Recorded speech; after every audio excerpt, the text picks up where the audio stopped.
In 1938, Thornton Wilder wrote the play Our Town. It has gone on to become the most popular and most produced play in America. After a Pulitzer Prize and a successful run on Broadway, Our Town has been presented nearly everywhere. It takes place in the fictional New England town of Grover's Corners between the years 1901 and 1913. We hope our program tonight approximates Mr. Wilder's stage play. You could consider this Our Town Sports Edition. It was 1926 that SHS fielded its first official football team. Under the direction of M.L. Biemendorfer, the squad compiled an 0-2 record. The next year, Selinsgrove and SU graduate Harold L. Pete Bolig took over and started a dynasty. His teams won their first 27 games, going undefeated from 1927 to midway through the 1930 season. Hardly any of the games were close. A 66-0 score wasn't unusual. Coach Bolig was a disciplinarian. If he didn't like the way his team played the first half, he would scrimmage them at halftime. If a victory weren't to his liking, he'd scrimmage the team on the field right afterwards. Bolig, in whose memory the current playing field is named, coached until 1942. Tom Volunas succeeded Coach Bolig and had several successful seasons. A man of great character, Coach Volunas was revered by all, especially those who played for him. In the late 1940s and 50s, success eluded the Seals on the gridiron. After a 1-9 season in 1952, Tom Dean, 1 year removed from a Hall of Fame career at Bucknell, was hired for 1953. A mere 15 candidates greeted the young coach on the first day of practice. Fearing injuries with so few players, the Athletic Council was about to drop football in favor of soccer. Dean convinced the council otherwise and produced Selinsgrove's first winning season in 10 years and only the second in 18 years. The highlight of the year was a 14-0 shutout of Sunbury, the Seals' first ever victory over the Cross River rivals. Another successful season followed in 1954. Dean then took over at William Penn in Harrisburg. The next coach to revitalize the program was Bill Mull, who produced well-disciplined teams that won multiple district championships in the 1960s and early 70s. One of his players, Neil Smith, went on to Penn State, where he went from walk-on to consensus All-America. Mull was succeeded by Bill Scott. For over 30 years, Scott produced consistent winners. While other coaches moved on, Scott stayed and won. However, the crowning achievement was the 2009 state championship team under Coach Dave Hess. It will be revisited shortly via film. What is notable about the victory is that it was accomplished by a public or boundary school, the last such victory in the state's largest classification, which at that time was 3A.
Legend has it that field hockey was started at Selinsgrove when Helen Kaiser, a former SEALs athlete and coach at Lewisburg, issued a challenge to play a game. At the time, Selinsgrove had no field hockey team, so athletic director Bob Shadle thought it would be a good time to start a program and take up the challenge. It was the beginning of an outstanding and consistently successful program. Coached in the early years by Janet Schumann, Donna Prince, and others, the girls were competitive from the start. Contributing to the team's great showing were players like Roseanne Neff and Kathy Leitzel, better known today as Kathy Kaiser.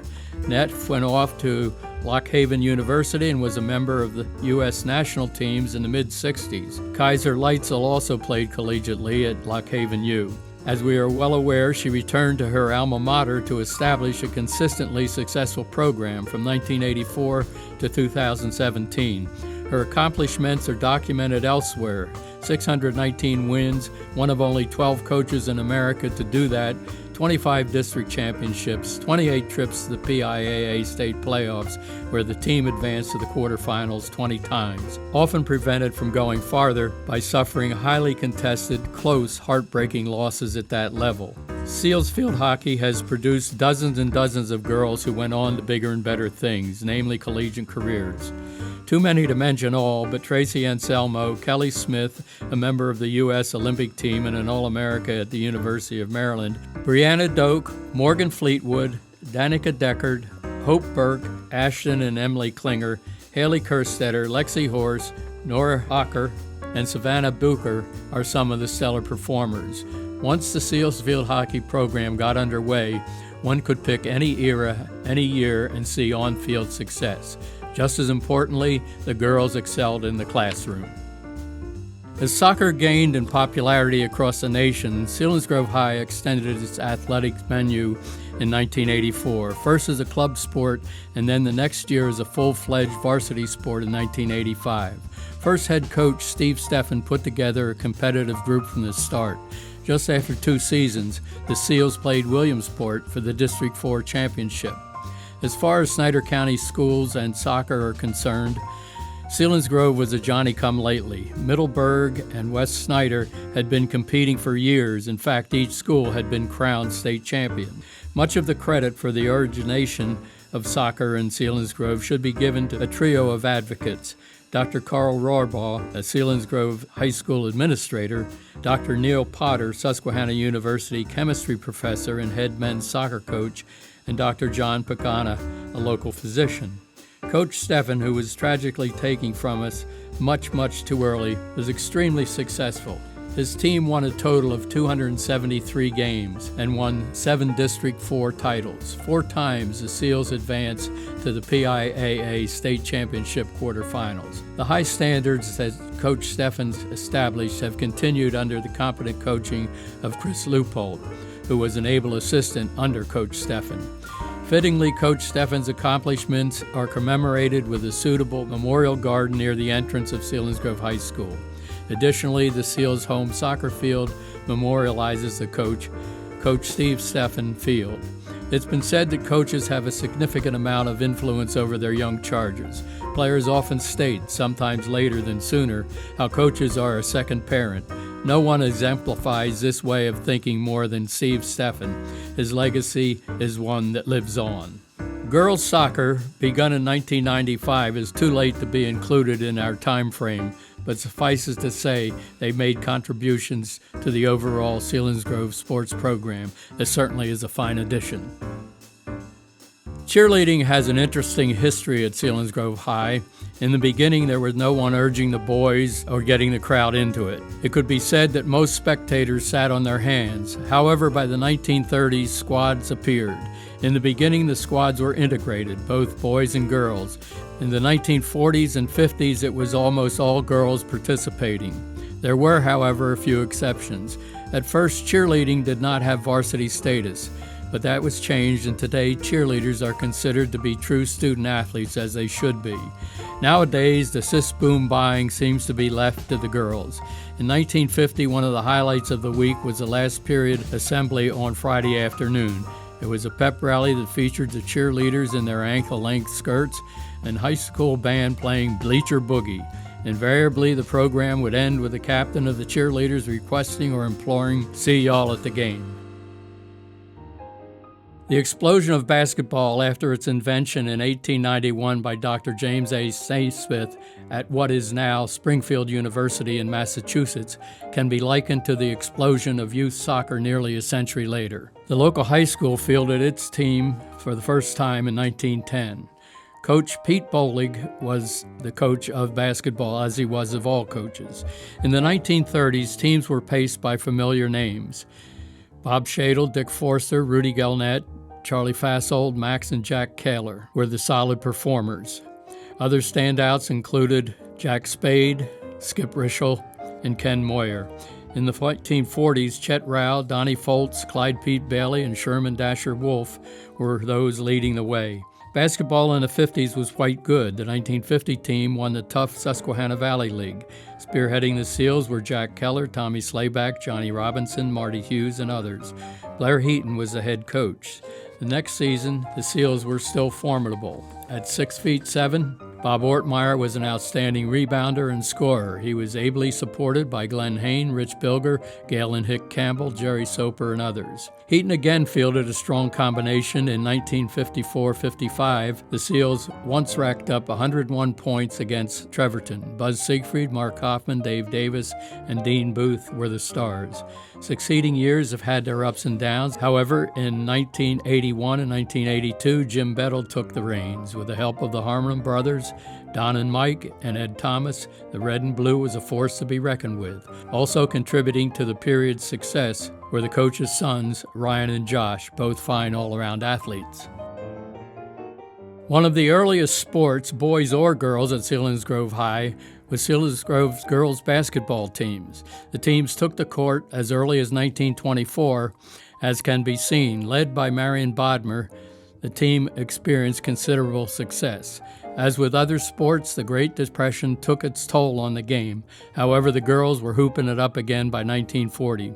One of the best teams of the rebirth was the 1944 team. It was led by Esther Soapy Savage and diminutive Helen Kaiser. Another standout was Shirley Sheets Rao, who became a phys ed teacher at Selinsgrove. A few years later, Lois Bingaman starred in all girls sports offered at the time. In the mid-50s, the girls were more than competitive. Leading the way were Jackie Brungart, Marlene Onks, Mary Lou Williams, Rita Troop, Janet Inch, and others. The game of that era was different from today's game. It was a half-court affair, played with 3 guards and 3 forwards. Guards were forbidden by rule from crossing the center line into their team's forward or offensive zone. They never got to shoot. They just guarded the other team's forward. This was still the way the game was played well into the 1960s. Once the game became full court, it was more wide open. Carl Seitz became the head coach and proceeded to build a dynasty. Over the years, he produced many outstanding players. The Metzger sisters, Heidi and Holly, are fine examples, but other standouts include Pam Rice, Beth Gingrich, Missy Bird, and Sue Duncan.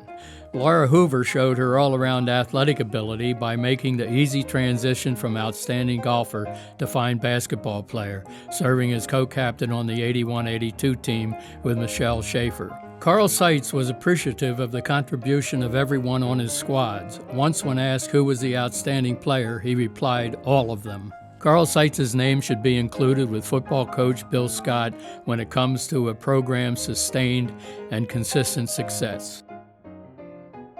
For many years, there were only pockets of scholastic wrestling in the state. Shamokin, Bethlehem, the Clearfield area, and Muncie were a few of the locales. But in the 1950s, there was an expansion of high school wrestling programs.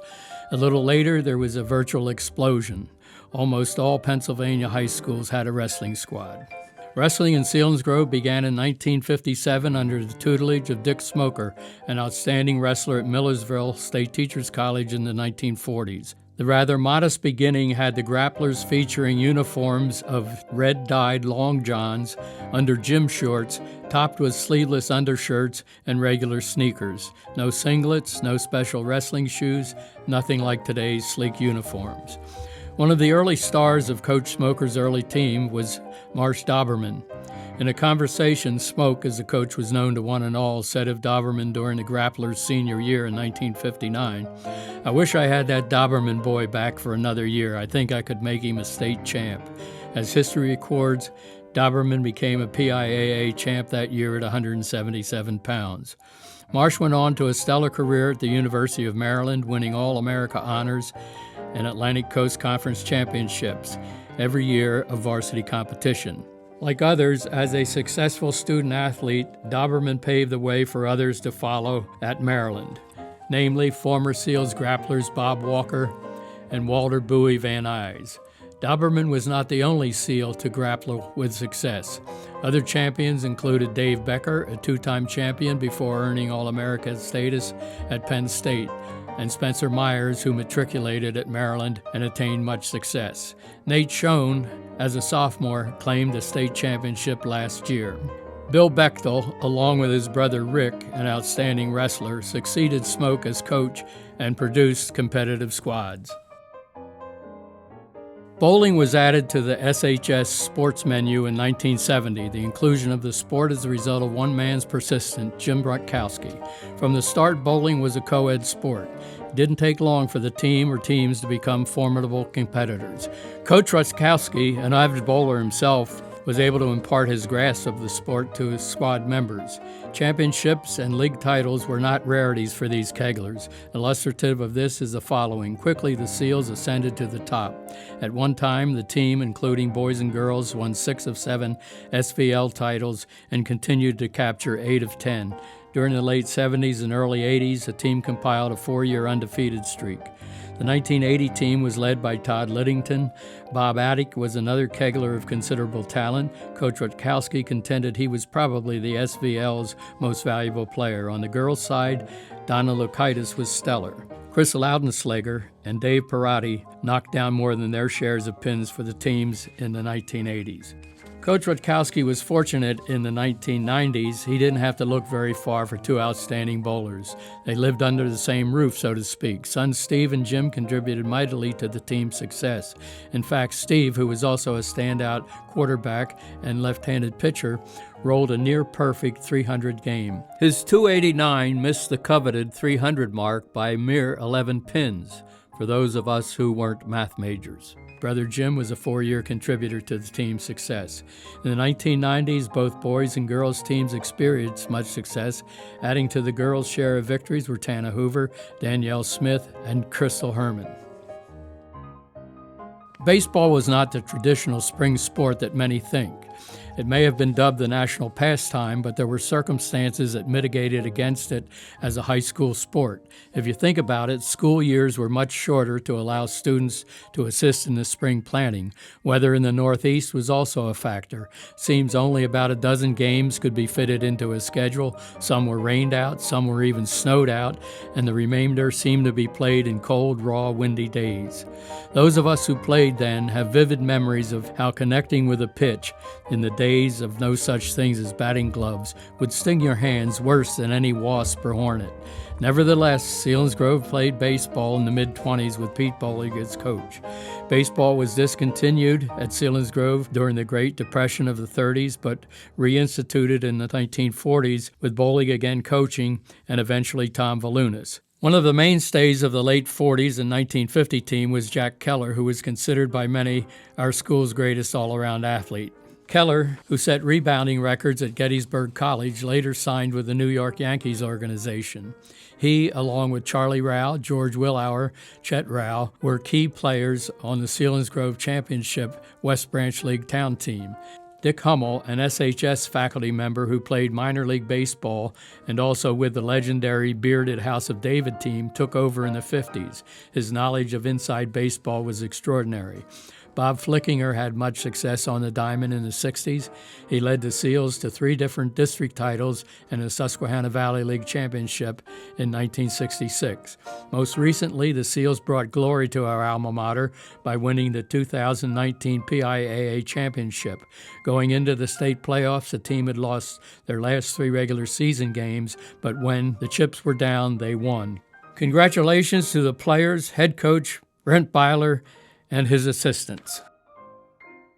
Softball at Selinsgrove High was initiated in the 1940s as a complement to boys' baseball as a spring sport. In the early days of the program, it was the only sport other than basketball, offered to girls. Cheerleading was still not considered a varsity sport at the time. With limited sport opportunities for girls, it stands to reason that some of the same names occur on the team's rosters. They will be familiar from other sports: Soapy Savage, Helen Kaiser, Lois Bingaman, Jackie Brungart, Esther Weimer, Joan Yan, and others. If pitchers' duels were your cup of tea, softball in the mid-50s would not have been it. A sampling of scores from 1954: Lewisburg 39, Selinsgrove 11, Montanan 30, Selinsgrove 10, Middleburg 27, Selinsgrove 18. By 1966, the girls were competitive again. Jamie Ocker, Cheryl Ulrich, Carol Schambach spearheaded a formidable squad. Later in the 60s, under coach Janet Schumann, the Seals captured a District 4 championship. Key players included Joyce Troutman, Debbie D-Day, Roseanne Neff, Sue Hoffman, Jane Fisher, Janet Schambach, Glorine Tobias, and Mona Ewig. The 1970 team set a record for runs scored in a season, 115. Megan Chandler, Deb Heiser, Debbie Hoffman, Patty Spiegelmeyer were the stars. Patty provided a great moment when she blasted a Grand Slam home run. Highlight of the season was a 28-1 victory over Lewisburg. Perhaps that erased the unpleasant memory of the 1954 39-11 loss. Softball was coached by Janet Cook for much of the 1980s. While the team's records weren't of championship caliber, there were bright spots, and the girls always gave a good representation of Selinsgrove High.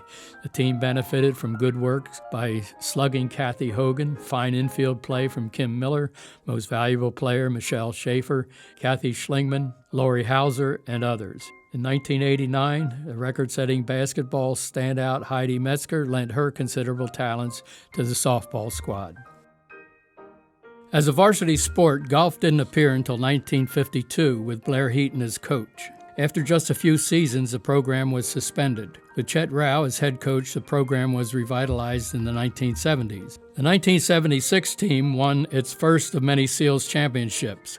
With a 22-1 record, they won the Susquehanna Valley League. Captain Al Francis and Jim Spagnola were outstanding. Spagnola was a district qualifier and placed 13th in the PIAA tournament. Other skilled golfers were Matt Hofnagel, Bob Bertram, Chris Ritter, Tim Ritter, and Eric Rao also as contributors. The boys' team of the late 70s and early 80s had a unique aspect to it. The best player and consistent low scorer was a girl. Freshman Laura Hoover, later Laura Tyler, paced the team all 4 years of her high school career. She turned professional and played at a LPGA level before returning to the area to become the pro at several local links. Ms. Hoover had support from Bart Turk, Mike Strychula in compiling a fine record in 1981. With an 11-0 record in 1985, the Seals again won the Susquehanna Valley League and also district championship. John Martina placed 15th in the state tournament among hundreds of competitors. Mike Sears, Dave Leitzel, Tim Failer, and freshman Sean Feldy were also stellar Linksters. By the time Feldy was ready to graduate, he had established himself as one of the best Seal golfers ever. Being very familiar with the layout at SVCC, the team's home course, he shot an amazing 3 under 67 during the season. Feldy wasn't a one-man team. He had plenty of help, most notably from Mark Schaefer and Nick Popescu. As a team, the Seals hung up a score of 388 against Williamsport and Shikellamy. Most recently, the sport was a consistent District 4 winner under the guidance of Coach Lonnie Turk Gross, who also had an outstanding record when he coached Shikellamy High. It may come as a surprise that track and field was not begun in 1962. Selinsgrove boys competed in track and field as far back as 1925. It was a different form of competition in the Roaring Twenties. Rather than a full season of dual meets, it was a one-day event known more commonly as a field day. In the beginning, it was Selinsgrove, Middleburg, and Freeburg competing. One popular event was the baseball throw. Showing off what baseball aficionados like to call a right field arm, Freeburg Zocker, no first game given, uncorked a rocket of 327 feet, 10 1/4 inches. That, folks, is more than the length of a football field. Bob Shadle won multiple 100-yard dashes in 10 seconds and change. Johnny Shadle, Bob's younger brother, was a multiple high jump champ in the mid-30s with leaps of 5'7" and 5'8". Probably due to the Depression, the county field day was last staged in 1937. In 1962, several teachers were in the faculty lounge when Bob Shadle announced Selinsgrove was going to resume track and field. Jim Taylor, a young football assistant, thought it was a great idea. He asked, "Who's going to be the coach?" The AD said, "You."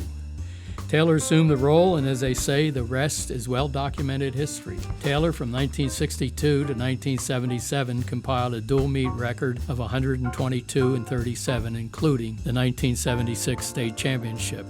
Donnie Willauer, from 1978 to 2001, posted a 214 and 3 mark, including a state record of 158 consecutive dual meet victories. Over the years, there have been way too many names to mention, but Marlon Van Horn, Mike Fonestock, Larry Smith, Dave Lauer, Eddie Lockhoff, Todd Unks shouldn't be overlooked. As the Taylor-Willauer dynasties progressed, Brian Catherman took over and established his own. What is amazing is that, until recently, all of this was accomplished on an antiquated cinder track. Cross country, started under Dick Smoker not long after the track and field program, was at times equal to the track and field success. With the success of boys' track and field, it seemed only natural that a complementary program would be started for girls interested in running, throwing, and jumping. The sport was initiated in 1976, but on a club basis, with former Seals track star Donnie Willauer as the first coach. The sport gained official varsity status the next year.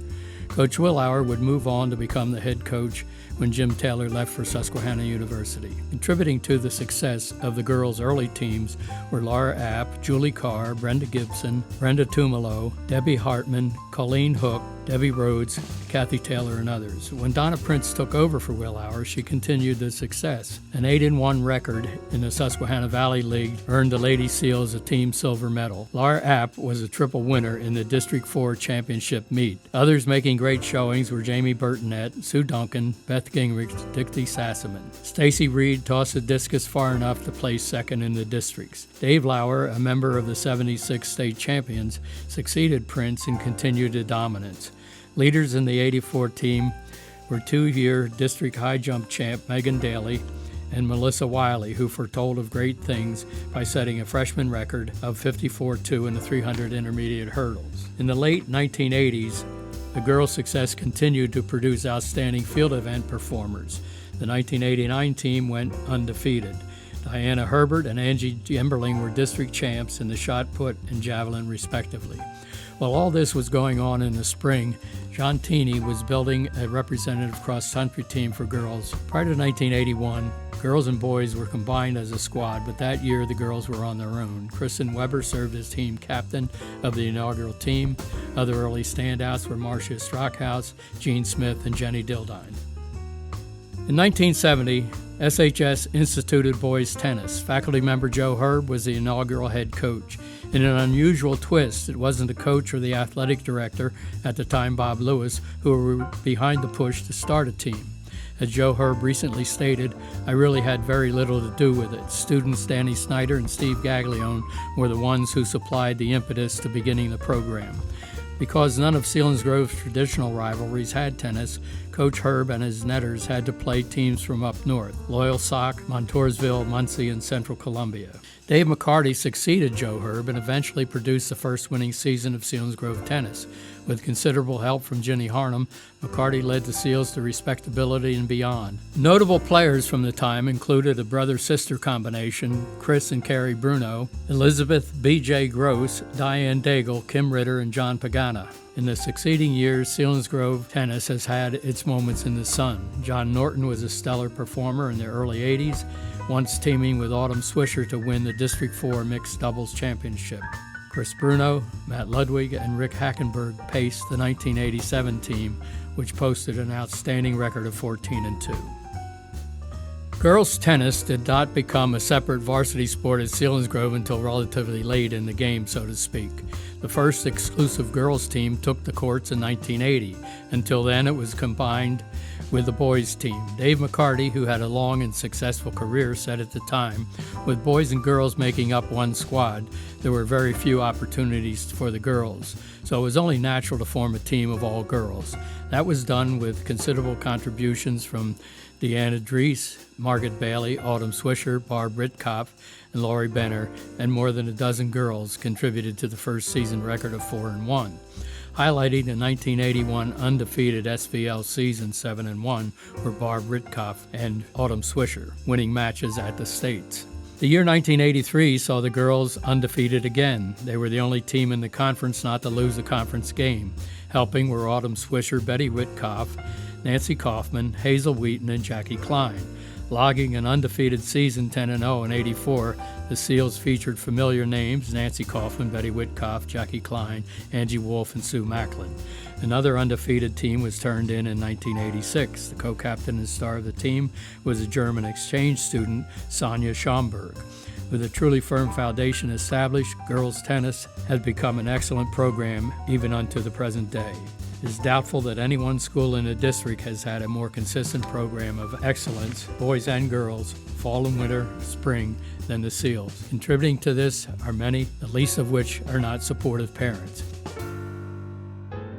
People wonder how we became Seals. Freddie McLean was a lineman on Pete Bolig's football teams in the 1930s. He was a cub reporter for the Selinsgrove Times-Tribune, and one of his assignments was to write up football games. He unveiled the name Seals. As an athletic team, obviously it caught on and remained today. If you think about it, the first syllable of the hometown that we all live in, it's quite obvious how we became Seals.